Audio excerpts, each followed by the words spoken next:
Right now, we're going to shift gears and we're going to talk some football. I always love talking football in the off-season. Dakota has a new head football coach this year, and he's actually younger than Matt. We don't have many guests that are younger than Matt that are head coaches, but Joe Free, as he's a new head football coach at Dakota. And first of all, Coach, congratulations, and thanks for being on the show today. Oh, not a problem. Thanks for having me. So you're taking over at Dakota, been a good team the last couple seasons. What are you looking to do as you kind of step into the lead role there? I think the biggest thing right now is we got to start getting rolling here in December. I don't know if we necessarily won the off-season, per se, the last couple of years. I think we have a ton of great multi-sport athletes, but we need to kind of get rolling on our off-season lifting and get a little bit stronger, get some of the guys that are not doing wrestling or basketball in the weight room. So I think that's the biggest thing right now is getting that all organized and getting the staff kind of together and all on the same page and kind of letting them know what my expectations are. What a great situation for your first head coaching job, too, isn't it, Coach? Oh, my gosh. I am really lucky to be in a spot like this because, you get a tradition-laden team like Dakota with 3 state titles and a bunch of playoff appearances. I think they had 16 in a row, and then, had the little numbers issue, but now 2 in a row. Most guys have to kind of go to the bad program, kind of build it up, and then launch themselves to the really good job eventually. But I get the good job from day one, so I'm really excited. Who are some of the coaches that have influenced you? Yeah, obviously Coach Schmitz, but, who are some of the coaches that have influenced you in your philosophy? I would say Jeremy Warren at East. He was a big kind of influence on me as far as an offensive standpoint. Just kind of teaching me, different things about what to look for in the passing game, how you can use the passing game to, set up your run and kind of open up things so that you can run it right at teams. And, I played at Byron for Everett Stein. He was a huge influence, just kind of motivating me and kind of get me knowing this is kind of what I want to do in life and be a coach because I see how people kind of look at him and how he affected my life. So that was a big one for me, too, is Coach Stein. And then recently I've been doing, a lot of reading on millennial athletes. And so been reading a lot about P.J. Fleck at Western Michigan and getting some ideas from there because I really like some of the stuff he does. Not so much X's and O's, but working to his personnel and motivating the new age athletes. You kind of talked about Jeremy Warren at East. Are you looking to maybe work the passing game in a little bit more there at Dakota? They've been such a run-heavy team, and, not that I think you're going to, change to a spread offense all of a sudden and throw it 40 times a game, but, there might be games where they throw it 1 or 2 times or maybe not even at all. Is that something maybe you look to work in a little bit more just to kind of stretch the defense out? Oh, yeah, absolutely. We got Cade Meyer kind of coming in, and he's expected to be our starting quarterback as we get going here. And he's got that big arm, and he can make the throws. It's not that we want him to throw it 50 yards down the field, but, just enough to get teams out of there so we could run it right up at him. And I think Jeremy did a good job of that at East, and he kind of taught me a little bit of how to set stuff up. And, we got a great offensive coordinator with Britton Kaufman that he definitely knows how to set up defenses and get the run game going, and so that'll help too, kind of working with him and seeing what he does in the old kind of Dakota wing T stuff that they ran under Coach Lano and getting his experience, and then also Jeremy Warren's with the passing game and kind of meshing it all together and marrying it.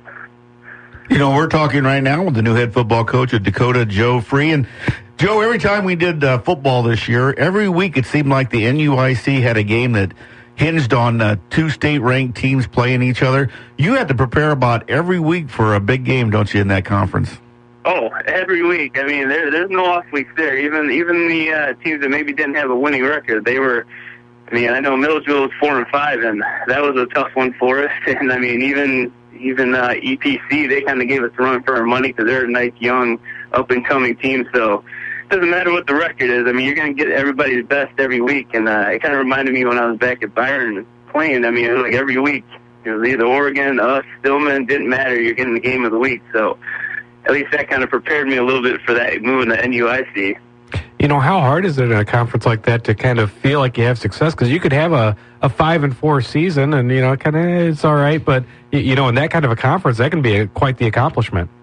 Oh, Oh, yeah. I mean, 2 years ago we had a 5-4 record, and I mean, we were just as confident as anybody when we got to the playoffs that we could go on a run because you're just battle tested. I mean, you get to week 9, you're 5-4, and most teams would be like, oh, well, I'll go play my 1 week here, and then we'll be done. But I mean, 5-4 in the NUIC, it's like, okay, time to go on a run now. So, I mean, it definitely gets you ready for the next step.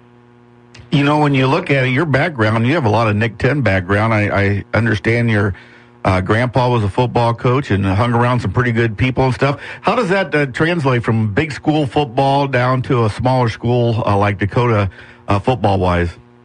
I think I was more out of place in the Nick 10, to be honest with you. I mean, I grew up in Byron, and Byron is very similar to Dakota, where, you know, the community is such a great influence on the kids, and you got those big-time games every week, and the school spirit is there every Friday, and, you know, you got the jerseys wearing to school, and the kids are excited that aren't playing, and the teachers. So, I mean, it was a lot easier transition for me going to Dakota because I kind of knew what to expect, where, you know, the expectations are to get in the playoffs and challenge for a state title every year, and that was what we had at Byron. So it was tougher being in the Nick 10 in the big school. I didn't understand that dynamic as much. I understand what you're saying right there. You know, you kind of talked about the multi-sport players earlier. You know, Dakota's always had a really good wrestling program. You know, how much does that kind of help maybe translate, you know, when they come to the football field with some of the success they've had? I mean, the one thing I'm talking about with the kids right now is being elite and seeing themselves as being elite. And so I think having those kids that they've been elite in wrestling, they've been elite in baseball, I mean, we're going to be elite in football. So it's kind of a mindset and a belief, and we definitely have it in spades with those wrestlers. So, I mean, having that tremendous program in the school with us and having those kids have that success there, he does nothing to help us in the football field, kind of with me preaching be elite. So, you know, you look at this, you know, somebody would look at you and say, wow, this coach is an offensive coach or a defensive coach. How do you sum yourself up as a coaching style, and what should Dakota fans expect in the years to come?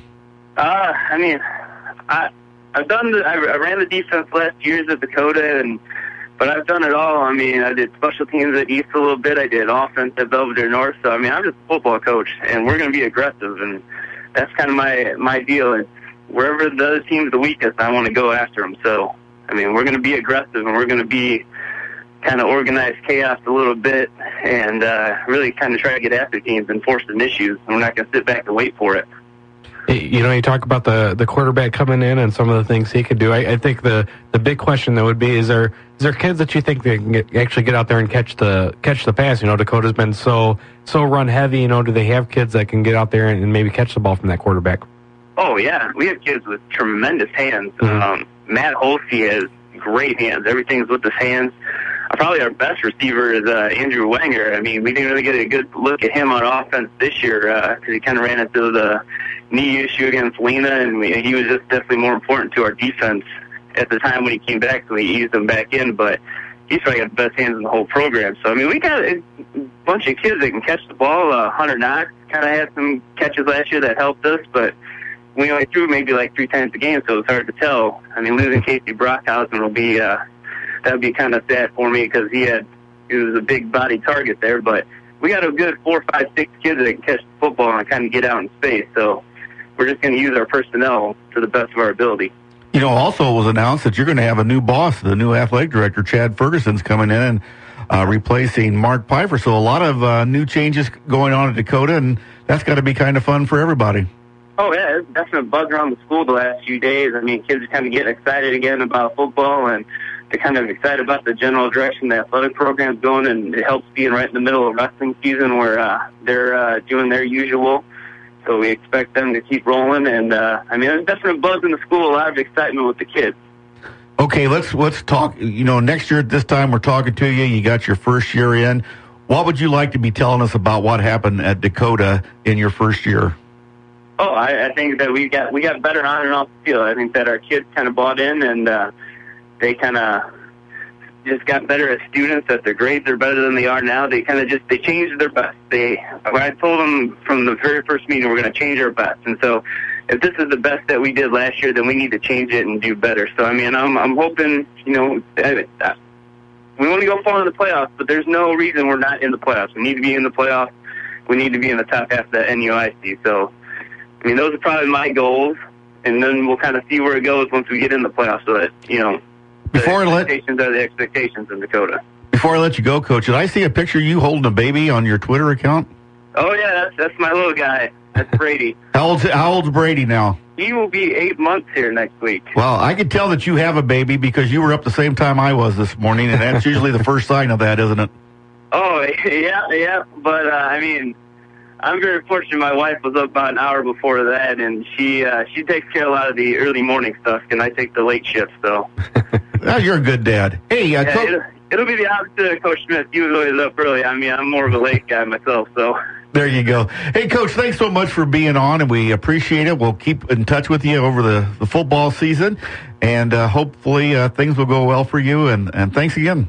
Oh, absolutely. Anytime you guys need anything, just let me know. Yeah, Merry Christmas too, Coach. All right, you too. Thanks. Joe Freedy, the new head football coach at Dakota. Yeah. You know, that's a program, man. That's like walking into... Yeah, I tell you what, it's a lot of excitement out of him. I like some of the things he's talking about doing. But, yeah, it's a tough situation. I mean, you're going to a very tradition-heavy program for your first job, and, you know, man, you're going to see the likes of, you know, Forreston, Lena Winslow, and... Every week. Yeah. Galena, EPC, you know, yeah, it just, boy, you know, but hey, like I said, a lot of excitement, young guy. It sounds like he's ready to get at it, already getting at it, and you know, yeah, and it's a good program there at Dakota, so I'm sure he'll keep things rolling there. Yeah, he's had experience at the big school, and then also went to Byron. Yeah, they have a little bit of football over there. Yeah, just a little bit. Yeah. Yeah. Okay, we're going to take a time out. We're going to wrap up the Stateline Sports Hour in just a moment. You're listening to News.